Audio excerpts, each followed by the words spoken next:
ನಮಸ್ಕಾರ ಎಲ್ಲರಿಗೂ. ಇವತ್ತಿನ recipe hariyali chicken, tandoori chicken ಕೂಡ ಹೇಳ್ಬೋದು ಇದಕ್ಕೆ. ನೋಡಿ, ಇಲ್ಲಿ ಇದನ್ನು ಮಾಡೋ ವಿಧಾನ ನೋಡೋಣ ಬನ್ನಿ. ಈಗ ಮೊದಲಿಗೆ ಚಿಕನ್ನ ಚೆನ್ನಾಗಿ 3-4 ಸಲ ತೊಳ್ಕೊಬೇಕು. ಮತ್ತು ಇಲ್ಲಿ ಪದಾರ್ಥಗಳನ್ನೆಲ್ಲ ರೆಡಿ ಮಾಡಿ ಇಟ್ಕೊತಾ ಇದ್ದೀನಿ.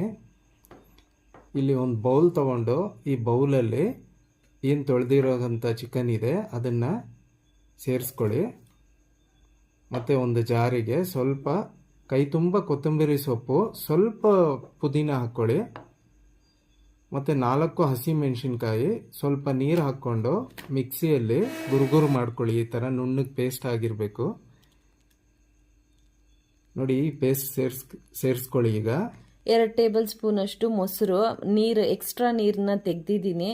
2-3 ಟೀ ಸ್ಪೂನ್ ಅಷ್ಟು ಶುಂಠಿ ಬೆಳ್ಳುಳ್ಳಿ ಪೇಸ್ಟು, 1 ಟೇಬಲ್ ಸ್ಪೂನು ನಿಂಬೆ ರಸ, 1/4 ಟೀ ಸ್ಪೂನ್ ಅಷ್ಟು ಅರಿಶಿನ, 1/2 ಟೀ ಸ್ಪೂನು ಕರಿಮೆಣಸಿನ powder, 1 tea spoon garam masala ಪುಡಿ, 1 ಟೀ ಸ್ಪೂನ್ ತಂದೂರಿ ಪುಡಿ, 1 ಟೀ ಸ್ಪೂನ್ ಅಷ್ಟು ಉಪ್ಪು, ಆಮೇಲೆ 1 ಟೇಬಲ್ ಸ್ಪೂನ್ ಅಷ್ಟು ಕರಗಿಸಿದ ಬೆಣ್ಣೆನ ಸೇರಿಸ್ಕೊಂಡು 1 ಟೀ ಸ್ಪೂನ್ ಅಷ್ಟು ಕಸೂರಿ ಮೇಥಿ ಸೇರಿಸ್ಕೊಳ್ಳಿ. ಇಲ್ಲಿ ವಿಡಿಯೋದಲ್ಲಿ ಸ್ಕಿಪ್ ಮಾಡಿಬಿಟ್ಟಿದ್ದೀನಿ.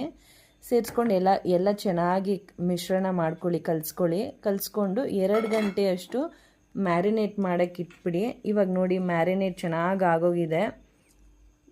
ನೋಡಿ, ಇಲ್ಲಿ OTG ರೆಡಿಯಾಗಿ ಪ್ರೀ ಹೀಟ್ ಮಾಡಿ 10 ನಿಮಿಷ ಪ್ರೀ ಹೀಟ್ ಮಾಡಿದ್ದೀವಿ ಆಲ್ರೆಡಿ 230 ಡಿಗ್ರಿಯಲ್ಲಿ. ಈ OTG ಜೊತೆನೇ ಈ ಕಂಬಿಗಳೆಲ್ಲ ಬರುತ್ತೆ, ಸ್ಕ್ರೀವರ್ಸ್ ಅಂತಾರೆ ಇದಕ್ಕೆ.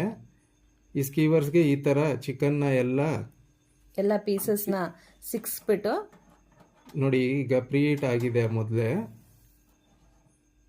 ಈಗ OTG ಇಲ್ಲಿ ಇಡ್ತಾ ಇದ್ದೀವಿ. ಇದನ್ನು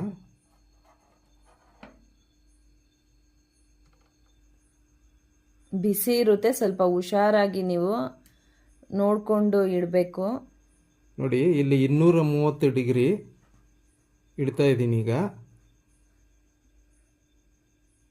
ಮತ್ತು ಇದೇನು ಫ್ಲೇಮ್ ಅಂತ ಏನಿರುತ್ತೆ ಅದು ಹೀಟಿಂದು ಮೇಲೆ ಕೆಳಗಡೆ ಎರಡೂ ಕಡೆ ಹೀಟ್ ಆಗೋ ಥರ ಅದು ಆಪ್ಷನ್ ಇರುತ್ತೆ, ಅದನ್ನು ಇಟ್ಕೊಳ್ಳಿ. ಮತ್ತು 35 ನಿಮಿಷ ಟೈಮ್ ಸೆಟ್ ಮಾಡಬೇಕಾಗುತ್ತೆ ಇದಕ್ಕೆ. ಅವಾಗ ಚೆನ್ನಾಗಿ ಒಳಗಡೆಯಿಂದ ಫುಲ್ಲು ಬೆಂದು ನಿಮಗೆ ಹೊರಗಡೆ ತಂದೂರಿ ಫ್ಲೇವರ್ ಬರೋ ಥರ ರೋಸ್ಟ್ ಆಗಿ ಚೆನ್ನಾಗಾಗುತ್ತೆ. ನೋಡಿ, ಈಗ 35 ನಿಮಿಷ ಟೈಮ್ ಸೆಟ್ ಆಗಿದೆ. 35 ನಿಮಿಷ ಆದಮೇಲೆ ಹೇಗಿರುತ್ತೆ ನೋಡಿ, ಈಗಾಗಲೇ ಸ್ಮೆಲ್ ಬರ್ತಾ ಇದೆ. ಮನೆ ಎಲ್ಲ ತುಂಬ ಚೆನ್ನಾಗಿ ಬಂದಿತ್ತು. ನೀವು ಕೂಡ ಟ್ರೈ ಮಾಡಿ ಮನೆಯಲ್ಲಿ. ತುಂಬ ಬಿಸಿ ಇರುತ್ತೆ, ತೆಗಿಬೇಕಾದ್ರೆ ನೋಡಿಕೊಂಡು ಹುಷಾರಾಗಿ ತಕ್ಕೊಳ್ಳಿ.